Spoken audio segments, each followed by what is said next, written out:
Welcome back, folks. Exciting news that I'm sure a lot of you have been waiting on. We officially now have a desktop version of the Gospel Piano Charts app. So if you've been using the mobile version either on your smartphone or tablet, now you can move it to a bigger screen in your desktop. So this short video is just to show you how to access the browser version and how to install it to your desktop. This is not going to be something you download from the App Store. The mobile versions you'll still download through your App Store, Google Play or the Apple App Store. For the desktop version, you download it directly from the website. It's going to be the same app, the same functions, the same feature. It's now that we've designed a version that works on your desktop, whether it's Windows or Apple. There's no additional cost. It's just another way for you guys to be able to use the charts, because I know personally it's going to be easier to see everything and just work with it also from a desktop. So for those of you who have a desktop, laptop, this is how you access it now. So when you go to the website, and let me just move myself out of the way here.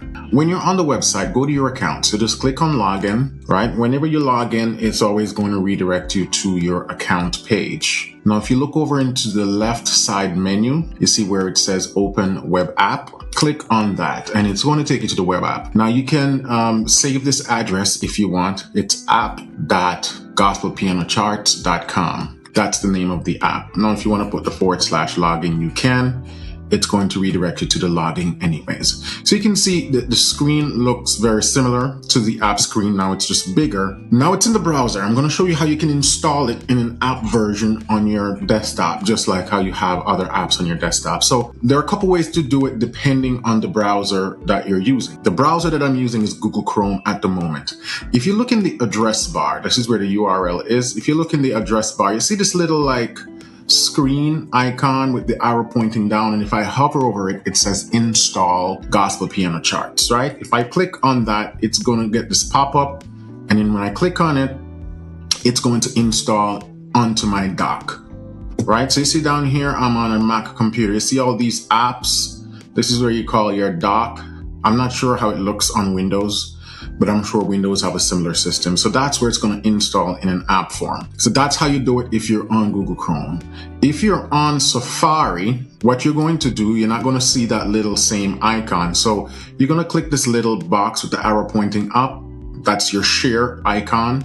When you click share, you're then going to scroll down to where it says add to dock. So if I click add to dock, I'm going to get this pop up and it's going to say it's going to add Gospel Piano Charts to your dock. And again, your dock's down here. If you're on Microsoft Edge, you're going to see this little sort of 3 box here with a plus in the top right of the box. And if you hover over it, it says app available, install Gospel Piano Charts. And if I click on it, I'm going to get these instructions with the install button. So that's how you can install the app if you're using Google Chrome, Safari, or Microsoft Edge. Now, Firefox is the only one we cannot do this from. Firefox browser does not have an option to install what we call progressive web apps. They don't have, right? But at this point, if you're on a desktop laptop, you should be able to use Google Chrome, Microsoft Edge, or Safari. So use one of those 3 browsers to install it onto your desktop. So I'm going to hop back over here on Google Chrome and I'm going to install it to my desktop. So I'm going to click install. And now here it is. This is how it's going to look when you open it. So now I can minimize all of these other browsers. So this is how your web app's going to look. It's not a browser, as you can see. It functions a little bit differently. This is what we call a progressive web app. And if I hover down, now I see it in my dock. And I think also if I go to my apps, right? So if I go to my apps in application, I could see Gospel Piano Charts here. And if I want, then I can just drag it onto my dock. Again, this is for Mac users. It works a little bit differently. Other computers, but the process should be very similar. So that's how you can download the app and you log in using your same credentials. So once you log into the app, this is how it looks. You can resize it to fit your screen however you want. So you see the interface looks similar.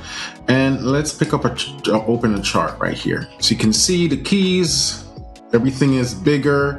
You know, your zoom function still works just as how you can do on your browser. The app is responsive, so you know, the smaller you make the screen, you can get the mobile layout if you want, but naturally you'd want the desktop version layout. Now, if you want, you can play around with this. I don't see why you'd want the video to be bigger, but naturally you can play around with it. And you see these little things here, you can move the video. So if I want to put the video at the top, I click that. If I want to put it back to the left, I click that. So that's how you can move that. And everything else, as mentioned, functions the same, right? So I can click play. It works on the mobile app. Everything is the same, right? Now you just have the option to see the chord, see the screen much bigger, and work with it that way. All right.